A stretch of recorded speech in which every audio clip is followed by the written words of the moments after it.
tema integração territorial no país, ele pode aparecer em diferentes contextos. Por exemplo, hoje a gente pode falar que o Brasil é muito mais integrado, né, do que era na década de 50, por exemplo. A gente teve, né, na década de 60, aquele projeto rodoviarista de JK, que buscou acabar com aquela formação de arquipélago econômico, onde cada região do país tinha uma atividade produtiva, uma atividade rentável, mas não se comunicava com as demais. Okay? Então a gente pode falar que hoje em dia o Brasil é muito mais integrado, né, entre suas regiões do que era na década de 50.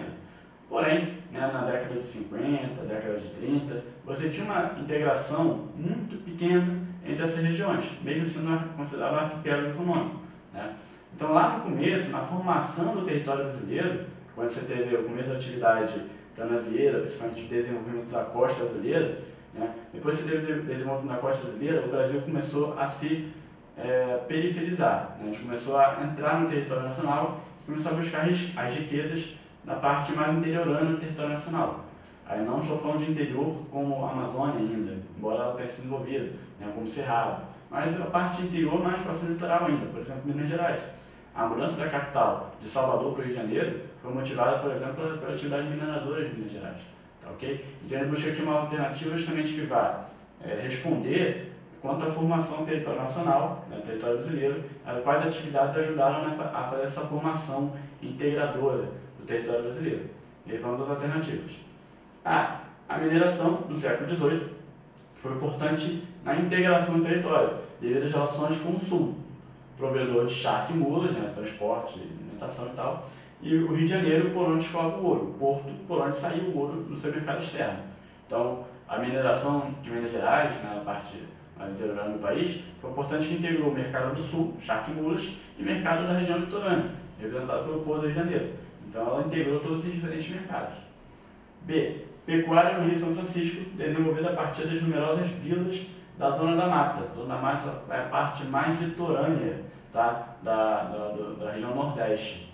Foi um elemento importante na integração territorial nacional. Bom, apesar do Rio São Francisco ser chamado de Rio da Integração, porque ele liga o Sudeste até a região Nordeste, quando ele falou Zona da Mata, ele restringiu a parte litorânea do Nordeste. Ele não fala da parte periférica, da parte interiorana.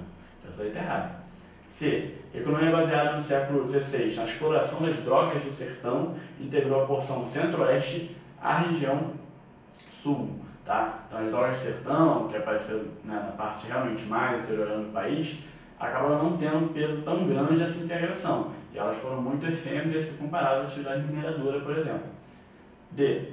A economia açucareira no Nordeste brasileiro, baseada no binômio plantation e escravidão, foi responsável pela incorporação ao Brasil de territórios pertencentes à Espanha. Tá? Aquela expansão do Tratado de Tordesilhas, do Tratado de Madrid, né?